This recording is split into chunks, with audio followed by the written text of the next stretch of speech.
नमस्कार, नियमित कार्यक्रम 6 प्रश्नमा यहाँलाई स्वागत छ। म राजीव खत्री। वसन्त ऋतुको आगमनसँगै आपसी मेलमिलाप र सद्भावको सन्देश लिएर आउने फागु पर्व परम्परागत रूपमा विभिन्न रङ खेली मनाउने प्राचीन परम्परा छ। आज काठमाडौँ लगायत देशका विभिन्न भूभागका रङका खेलाडीहरू भनौँ जसले हिजो होली खेले उनीहरू आराम गरिरहेका छन्। अझ भनौँ नेपालको पहाडी भित्री मधेस अनि मध्य पहाडी क्षेत्रमा रङमा रमाउनेहरूले हिजो नै रङ अनि उमङ्ग साटासाट गरिसके। अब पालो आज तराईको, अझ भनौँ मधेसको। वास्तवमा भन्ने हो भने होलीले मानिस अनि रङहरू बीचको सम्बन्ध अनि रङले पार्ने उत्साहजनक प्रभाव पार्छ भन्ने मान्यता राखिन्छ। के बालक, के वृद्ध अनि के वयस्क, होली सबैको पर्व हो। धार्मिक मान्यता एकातिर होला, केवल उत्साह अनि सद्भावको रूपमा हेरेरै त होला नेपाली जनजनले चाहे जुनसुकै धर्म या समुदायका हुन् होलीमा एउटै आँगन र तालमा झुमिन्छन्। आज हामी होलीका सन्दर्भमा कुराकानी गर्दैछौँ। हामीसँग हुनुहुन्छ संस्कृतिविद श्यामशेखर झा। श्यामजी, यहाँलाई कार्यक्रममा स्वागत छ। धन्यवाद। आराम हुनुहुन्छ? होलीका सन्दर्भमै कुराकानी गरौँ। यसमा पौराणिक महत्त्व र दर्शनहरूमा के कस्ता सन्दर्भहरू जोडिएका छन्? मैले यसैबाट सुरुवात गरेँ। यो होलिका दहन मुख्य चीज हो यसको, होली पर्वको। होलिका दहन भनेको होलिका एउटा प्रतीक हो। जब होलिका दहन हामी गर्छौँ तो वास्तवमा आफूसँग भएको राग, द्वेष, ईर्षा, अहङ्कार यावत जे अवगुणहरू छन् त्यसको नै दहन हो वास्तवमा होलिका दहन। होलिका दहन गर्दा फेरि तो एक्लै कहीँ बसेर अनि म आफ्नो अवगुणहरू नष्ट गर्छु भन्नुभन्दा पनि सामूहिक रूपमा सारा समाजको उपस्थितिमा ऊंच नीच या अन्य कुनै किसिमको पनि धनी गरिब कुनै पनि किसिमको भेदभाव नराखिकन सामूहिक रूपमा सामाजिक रूपमा सबैको उपस्थितिमा सबैले आफूसँग भएका अवगुणहरूलाई होलिका दहनमा होलिका जो प्रतीकको रूपमा छ त्यो सँगै आफ्नो अवगुणहरू दहन गर्ने त्यो एउटा प्रण लिने अथवा त्यो किसिमको एउटा संस्कारको विकास गर्ने दिन नै हो होलिका दहन भनेर। अनि होलिका दहनको पश्चात रङ खेल्ने, रङ्गोत्सव मनाउने परम्परा छ। विशेष गरी यो सन्दर्भलाई हेर्ने हो भने काठमाडौँमा या काठमाडौँ लगायत पहाडी जिल्लाहरूमा हिजो होली मनाइयो। आज तराईका जिल्लाहरू, अझ भनौँ मधेसमा आज होली मनाइँदैछ। एकातर्फ चिर उठाएपछि होली मनाइने, अर्कोतर्फ चिर ढालिसकेपछि मनाइने जस्तो हेर्दा यो किन फरक फरक दिनमा यसरी मनाइयो होला? किन यसका कारण के हुन सक्छ? यो चाहिने भूगोल अनुसार यो संस्कृति पर्व परम्पराहरू मनाउने कुरामा केही विविधताहरू पाइन्छ। अब मिथिलामा अथवा मधेसतिर हेर्ने हो भने कहीँ शुक्रबार मनाइरहेछन्, आजै मनाइरहेछन्। कतिपय चाहिने जनकपुर क्षेत्रमा होली मनाइरहेछन्। तो ठाउँ अनुसार, जग्गा अनुसार फेरि चाहिने के छ भने 15 मिनटको समयको पनि फरक छ भारत र नेपालको र हाम्रो मधेसको भूभाग, मिथिला र अवधको भूभाग उतासँग जोडिएको त्यसको प्रभाव र अन्य अरू मान्यताहरू पनि छन्। जसरी भनौँ न जनकपुरमा मध्य परिक्रमा, 3वटा परिक्रमा हुन्छ, अन्तर्गृह परिक्रमा, मध्य परिक्रमा र बाह्य परिक्रमा। मध्य परिक्रमा खास गरेर 15 दिनको परिक्रमा हुन्छ। त्यो मान्यता के छ भने राम र सीताको बिहे भएपछि जनकपुरमा कुनै कालखण्डमा उहाँहरू यो मध्य परिक्रमामा भाग लिनुभयो र भाग लिँदै त्यसको 13वटा बास नेपालमा र 2टा बास इन्डियामा पर्छ। 4वटा शिवालय छ, जलेश्वर, कल्याणेश्वर, क्षीरेश्वर र अर्को एउटा शिवालय छ। त्यो सब त्यो बासमा पर्छ। त्यसमा अष्टमीको दिन कञ्चन वन भन्ने ठाउँ छ, त्यहाँ राति बास बसिन्छ र त्यहाँ रङ खेल्छन्। अष्टमी दिनदेखि नै वास्तवमा यो सप्ताहभरि मनाउने रङ्गोत्सव पर्व हो र मान्यता के छ भने राम सीताले त्यहाँ होली खेलेका थिए र त्यसैको प्रतीक स्वरूप अहिले पनि जात्रामा जानेहरू कञ्चन वनमा बास बस्दा त्यहाँ होली खेल्छन्। र फर्केर आएपछि प्रतिपदाबाट सुरु भएको यो परिक्रमा पूर्णिमाको दिन अन्तर्गृह परिक्रमा सकेपछि त्यसको भोलिपल्ट रङ खेल्ने परम्परा छ र त्यसै अनुसार त्यहाँ पूर्णिमा सकिसकेपछि त्यो यात्रा अनुसार पूर्णिमाको भोलिपल्ट चाहिने खेल्ने चाहिने चलन रहेछ। जस्तो यहाँले भन्नुभयो कञ्चन वनमा राम खेले होरी भन्दै गीत गाउने प्रचलन पनि छ, त्यहाँनिर धुमधामसँग रमाइलो पनि गरिन्छ, होली पनि खेलिन्छ। भगवान् रामले चाहिँ त्यो ठाउँमा आएर होली खेलेको या होलीको त संस्कृति सँगसँगै गएको भन्ने अर्थ हो कि अरू नै सन्दर्भ हो रामको त्यो होली? यो मुख्य के छ भने अब यो कुराहरू त विभिन्न किसिमका छन्। अब त्यहाँ राम सीता त्यहाँ चाहिने आएर होली खेलेपछि त्यसको प्रतीक स्वरूप गीतमा, संस्कृतिमा, व्यवहारमा र अहिले उत्सव मनाउँदाखेरि त्यहाँदेखि नै रङ खेल्न सुरु गर्ने एउटा परम्परा चाहिने रहेको छ, त्यसलाई त्यो रूपमा लिनुपर्छ। अब जस्तो जनकपुरमा अघि यहाँले पनि भन्नुभयो यति बेला माध्यमिकी परिक्रमा पश्चात जनकपुरमा गरिने यो अन्तर्गृह परिक्रमा सम्पन्न गरेर भोलिपल्ट होली मनाउने प्रचलन, जसले गर्दा भोलि पनि जनकपुरमा होली मनाइँदैछ। माध्यमिक परिक्रमा र होलीको सन्दर्भ कसरी जोड्ने, कसरी जोडिन्छ? यस्तो छ, मैले अघि नै भने यो 15 दिनको जुन परिक्रमा हुन्छ त्यसमा चाहिने कचुरी भन्ने ठाउँ छ मिथिला बिहारी नगरपालिकाको, त्यहाँबाट यसको एउटा डोली उठ्छ। त्यसमा यात्रा जस्तो भनौँ न, हामी कहाँ रथ लिएर यात्रा गर्छौँ नि, त्यस्तै त्यहाँ डोली उठ्छ र त्यो चाहिने त्यहाँबाट 15 दिनको जुन भ्रमण गर्दै जाँदा अष्टमीको दिन कञ्चनवनमा पुगेपछि त्यहाँदेखि रङ्गोत्सव सुरु हुन्छ। त पहिला त सप्ताह दिन नै रङ खेल्ने चलन थियो। अब अहिले संस्कृतिमा अब समयअनुसार अलि परिवर्तन हुँदै गयो र एक दिन चाहिने खेल्ने कुरा हो र यो भूगोल अनुसार, ठाउँ अनुसार, पर्व परम्परा, संस्कृति मनाउने समय तरिकामा केही न केही फरकहरू हुन्छन् र यसलाई स्वाभाविक रूपमा लिनुपर्छ। यो कुनै यहाँ एक दिन पहिला हुन्छ, यहाँ एक दिन पछि हुन्छ भन्ने विषय नै होइन। जब अष्टमीदेखि नै मनाउने परम्परा थियो, चलन थियो र त्यो नै हाम्रो के अरे परम्परा छ भने त्यो 2 दिन मनाइन्छ। अहिले 2 दिन बाँकी छ, भोलि होला, एक दिन होला, अथवा फेरि 8 दिन होला। कतिपय ठाउँमा त पुरा अष्टमीदेखि नै मनाउने चलन अहिले पनि छ। आश्रमहरूमा कुनै दिन फुलले, कुनैले दिन रङले, कुनै दिन अरू चिजले त्यो मनाइरहेछन्। धुमधाम उत्सवको पर्व हो, त्यस कारणले यो एक दिन अगाडि यहाँ मनाउने, एक दिन अगाडि त्यहाँ मनाउने भन्ने विषय मलाई लाग्छ यो गौण विषय हो। जस्तो तपाईँले विशेष गरी होलीका सन्दर्भमा कुराकानी गरिहाल्नुभयो, यहाँ गर्दै गर्दा विशेष पछिल्लो पुस्ताहरूले होली मनाउने कुराहरू पनि थोरै यहाँले जोड्नु खोज्नुभएको मैले त्यो बुझेको छु। भन्ने गर्छन् क्या, पछिल्लो पुस्तामा होलीको रौनकता चाहिँ विगतमा जस्तो थियो त्यस्तो रहेन, भएन भन्ने कुरा देखिन्छ। हुन त यहाँले त्यो स्वाभाविक प्रक्रिया हो भन्नुभयो। एउटा नेपालीमा भनाइ पनि छ, बाबु हली र छोरा पाइलट भयो भने पनि प्लेनतिर छोराले प्लेन उडाएको हेर्दै बाउले तलबाट पुष्प सुहाउँछन् रे, केटोले उडाउनु त उडायो तर अलिक मिलाएन भन्छन् रे बाबुले। त्यो चाहिँ अभिभावकको कर्तव्य जस्तो मात्रै पनि, त्यही मात्रै हो कि अन्य कुरा पनि हो? यो पछिल्ला पुस्ताहरूले चाहिँ अलिक भड्किलो तरिकाले मनाए भन्ने कुरा। यसको मूलमा शिक्षा नै हो। हाम्रो शिक्षा पद्धति के छ भने एउटा संस्कृतमा भनिन्छ अनभ्यासे विषम विद्या। विद्या पढेर त्यसलाई प्रयोगमा ल्याएन, अभ्यासमा ल्याएन भने त्यो विष समान हुन्छ। त अनभ्यासै विषम विद्या। हाम्रो अहिले मलाई लाग्छ, म त त्यो क्षेत्रको त्यति जानकार होइन, तर मलाई आफूलाई अनुभव के हुन्छ भने शिक्षामा अहिले के भयो भने एउटा सानो उदाहरण दिन्छु। झुट बोल्नु हुँदैन।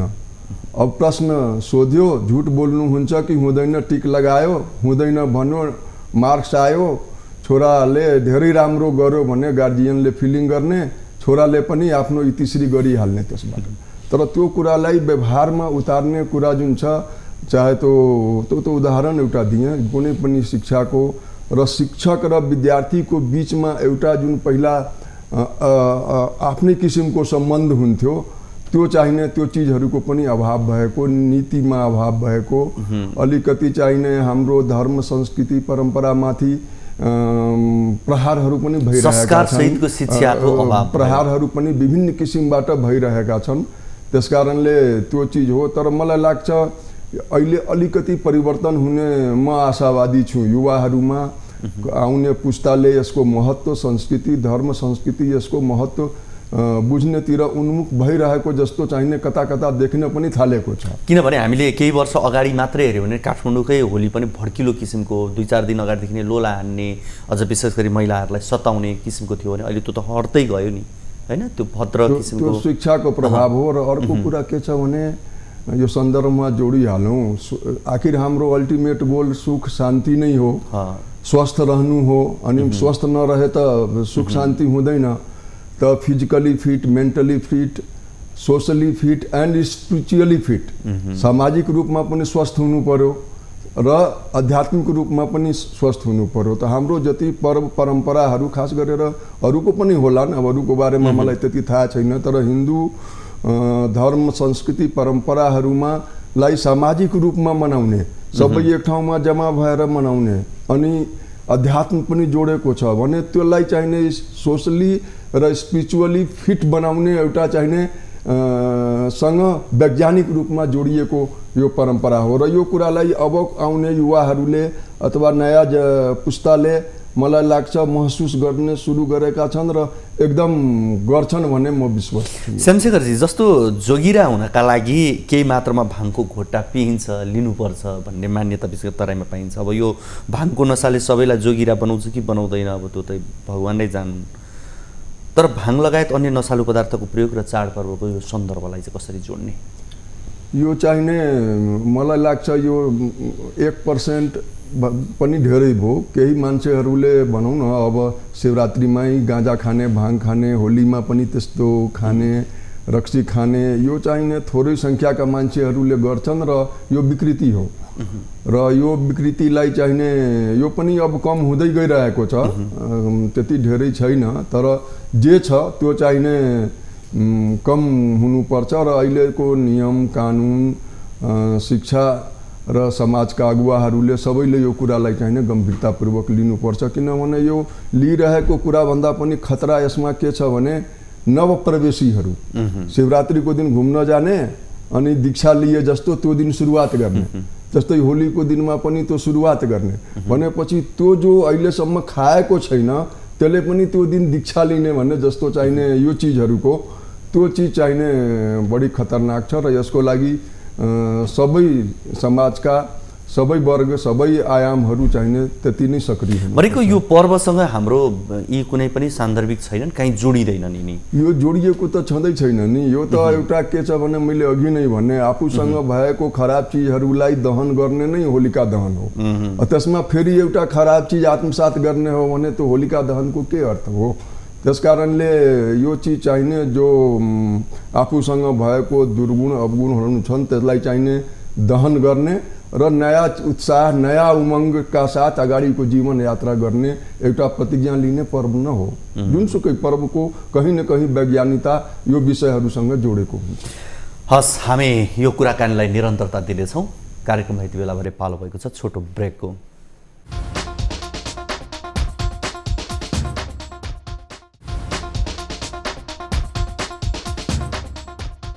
कार्यक्रम 6 प्रश्नमा यहाँहरूलाई फेरि पनि स्वागत छ। आज हामीसँग हुनुहुन्छ संस्कृतिविद श्यामशेखर झा। हामी विशेष गरी होली पर्वका सन्दर्भमा रहेर कुराकानी गरिरहेका छौँ।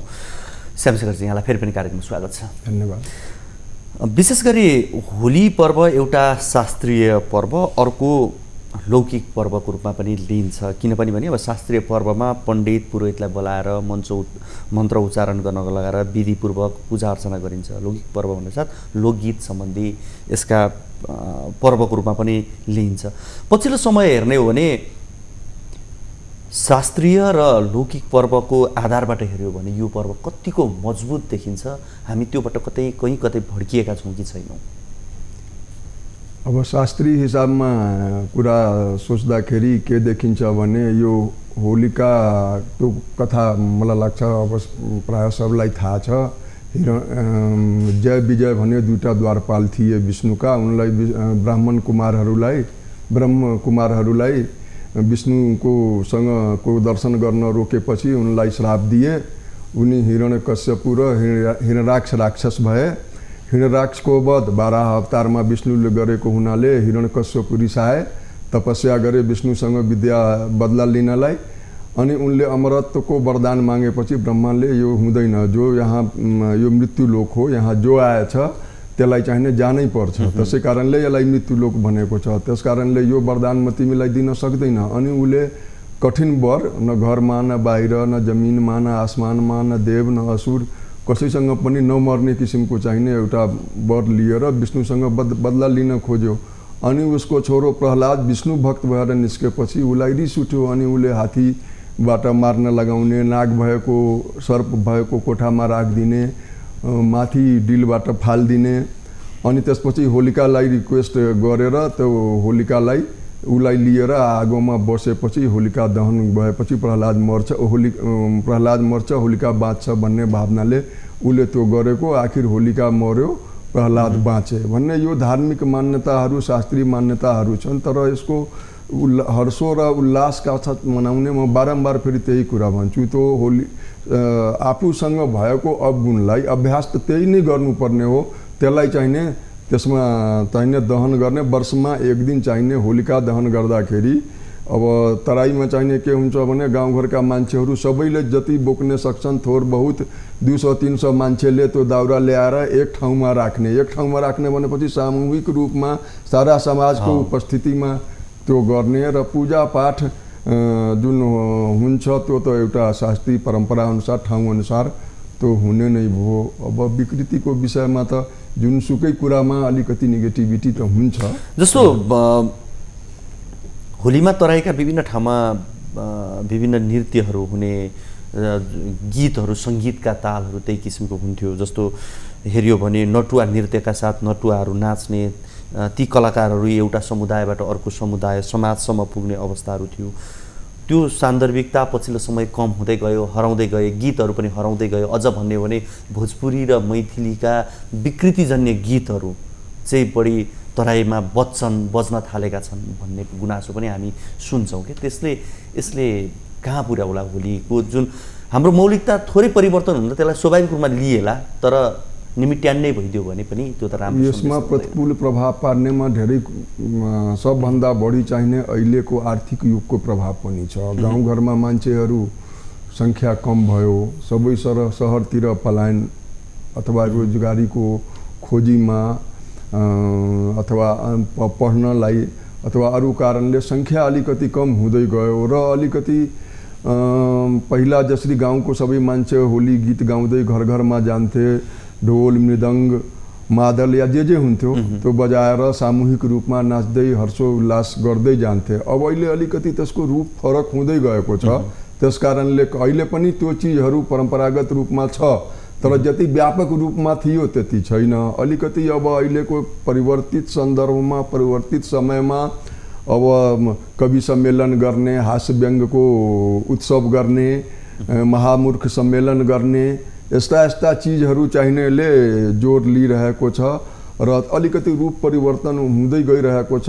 यो चाहिने स्वाभाविक पनि हो, त्यो अलिअलि परिवर्तन हुन्छ। जहाँसम्म अश्लील गीतहरूको प्रवेश छ, यो प्रवेश चाहिने मलाई लाग्छ म बच्चा हुँदाखेरि त्यो होलीको गीत गाउँदा त्यो झुन्डमा सँगै हिँड्दा पनि मैले अश्लील गीत सुनेकै हो त्यस बेला पनि। त्यो चाहिने अश्लीलता, तर एउटा मर्यादाको सीमाभित्र बसेर उत्साह र उमङ्गको उच्चतम बिन्दु प्राप्त गर्ने ढङ्गबाट त्यो चिजहरू ठिक छ। तर अहिले जुन किसिमको गीत सुनिन्छ, दोहोरो अर्थ भएको, तेह्रो अर्थ भएको, त मैथिलीमा त कम छ, भोजपुरीमा अलिकति बढी प्रतिकूलता देखिएको छ। यो निश्चित रूपमा नियन्त्रित त हुनुपर्छ र अलिकति केही संस्थाहरू यसमा अब प्रयास गर्दैछन् कि यो चिजहरू चाहिने नहोस्, सफल होला भन्ने आशा राखौँ। अघि यहाँले थोरै उद्धृत पनि गरिसक्नु भएको छ, महामूर्ख र जनकपुरमा यो विशेष होलीकै अवसरमा आसपासमा पारेर महामूर्ख घोषणा गर्ने, उपाधि दिने पनि यो प्रचलन छ। यो कसरी सुरुवात भयो? यो के हो खास यसको अर्थ? महामूर्ख किन घोषणा गरिन्छ? यो सुरुवात भएको कहिलेदेखि हो भन्न त कठिन होला, तर म बनारसमा बस्दाखेरि यो सम्मेलनमा एक दुईचोटि भाग लिने अवसर पाएको थिएँ। त्यहाँ अनि के सुनेको थियो भने महादेवी वर्मा कवित्री इलाहाबादकी थिइन्, हिन्दीकी प्रसिद्ध कवित्री। त्यसपछि भारतेन्दु हरिश्चन्द्र, यिनी हजारी प्रसाद द्विवेदी, उहाँहरू पनि यो कार्यक्रम हुँदाखेरि त्यसमा सम्मिलित हुने। त्यसलाई यो चाहिने त्योभन्दा पनि अलि अगाडिदेखि भएको मलाई जानकारी त छैन, तर यो यसको मूलमा के छ भने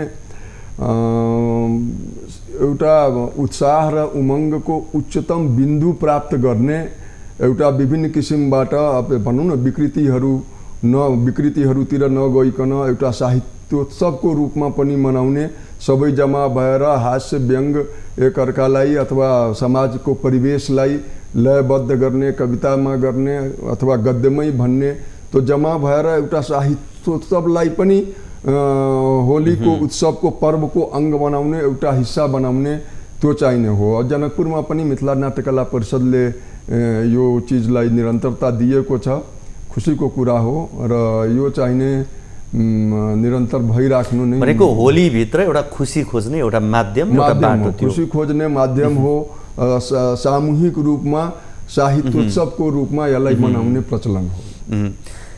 अब अलिकति रङको कुरा गरौँ न। जस्तो हामी होलीमा प्रयोग विभिन्न किसिमका रङहरूको प्रयोग गर्छौँ, शास्त्रीय रूपमा या यो सामाजिक मात्रै कुरा हो कि रङ यस्तै किसिमको प्रयोग गर्नुपर्छ भन्ने हुन्छ कि हुँदैन? अहिले पछिल्लो समय बजारमा विभिन्न किसिमका रङहरू हुन्छन्, हामी प्रयोग त गर्छौँ, त्यसका सान्दर्भिकता चाहिँ कति छन्? यो वास्तवमा प्रकृतिसँग इको फ्रेन्डली पर्व नै हाम्रो जति पर्वहरू छन्, होली हो, छठ होस् या अरू पर्वहरू सब इको फ्रेन्डली नै थिए। कालान्तरमा अहिले प्रतिकूलता आएको छ भनौँ न। अब जसरी छठमै माटोको भाँडो, बाँसको भाँडाकुँडा यो सबै बनाएर प्रयोग गर्ने, नष्ट भएर जाने वस्तु नै प्रयोग गर्ने हुन्। त्यसरी नै होलीमा रङ लगाउने भनेको चन्दन, गुलाब अथवा भनौँ विभिन्न किसिमका फुलहरू, यसबाट उत्पादन भएको रङलाई नै प्रयोग गर्ने चाहिने चलन थियो। त्यसको वासनाबाट, त्यसको सुवासबाट मान्छेमा चाहिने अलि आनन्दको अर्कै किसिमको फिलिङ हुने। अहिले अब यो केमिकल युक्त रङ चाहिने, जसरी भनौँ न एउटा उदाहरणको रूपमा हरियो रङ, त्यसमा कपर सल्फेट बढी हुन्छ, त्यो चाहिने बहुत डेन्जरस चिज हो। त्यो हाम्रो हेल्थको लागि, स्वास्थ्यको लागि, छालाको लागि हर हिसाबले, र अरू रङमा पनि मिसाइएको केमिकल चाहिने हार्मफुल नै छ। त्यसकारणले यसलाई चाहिने विचार गर्नुपर्छ र यो चाहिने यसको अल्टरनेट जो परम्परागत बरु थोरै लगाउने, अब धेरै नपाइएला त्यो चिजहरू, तर जति छ थोरै लगाउने, उत्साह उमङ्गका साथ त्यसलाई सेयर गर्ने। अब यो हरियो, नीलो, कालो यो सबै चाहिने केमिकल भएको रङ पोतेर तुरन्तै कसैलाई तुरन्तै एलर्जिक रिएक्सन देखिन्छ, कसैलाई 7 दिनपछि देखिन्छ भने यो चिजबाट हाम्रो जुन प्राकृतिक स्रोतबाट उत्पन्न हुने प्राकृतिक रङहरू छ त्यसको प्रयोग बढाउनलाई प्रयास चाहिने सामाजिक रूपमा यसमा अभियान नै चलाउनुपर्छ। हामी कार्यक्रमको करिब अन्तिमतिर पनि छौँ। जस्तो पछिल्लो समय हेर्ने भने आधुनिकीकरणसँगै मानिसको जीवन यान्त्रिक बन्ने गरेको पनि देखिन्छ। उसले काम र यो जीवनको बिचमा तालमेल गर्न सकिरहेको छैन, जसले गर्दा परिवार समाज बिचमा विखण्डनको कुराहरू पनि आइरहेको छ, परिवार विखण्डनको अवस्थामा पुगिरहेका छन्। होली जस्ता पर्वहरू एउटा सामाजिक सद्भाव, पारिवारिक सद्भाव राख्नका लागि, एकीकृत गर्नका लागि कति प्रयोगमा आउन सक्छन्, प्रभावकारी बन्न सक्छन् र बनाउन सकिन्छ? होली पर्व नै यसको चाहिने के छ भने परिवारमा एकता, परिवार बीचमा सामञ्जस्य स्थापित गर्ने कुरा मात्रै होइन कि यो त समाजमा र आफ्नो घरभन्दा बाहिर पनि कसैसँग मनमुटाव छ र कुनै किसिमको विरोध छ, कुनै किसिमको झैझगडा भएको छ भने होलीको दिनबाट नयाँ सुरुवात गर्ने पनि दिन हो।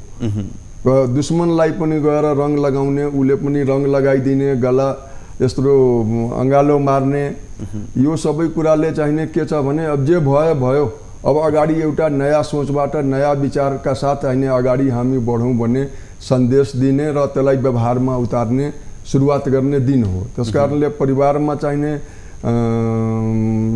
भन्दा पनि बाहिरको क्षेत्रलाई समेट्ने यो पर्व या यो दिन हो। त्यसकारणले परिवारमा भइरहेको विखण्डनको कुरालाई जोड्नलाई यो पर्वहरूले धेरै मद्दत गरिरहेका छन् र गर्छन् पनि।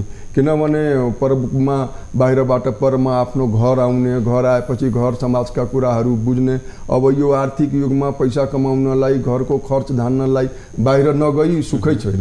त बाहिर गएपछि अनि पर्वको बेलामा घर आएर घर परिवारसँग हप्ता दिन, 10 दिन, 15 दिन, 2 दिन, 4 दिन बसेर सुख दुःख साटासाट गर्ने एउटा माध्यम हो।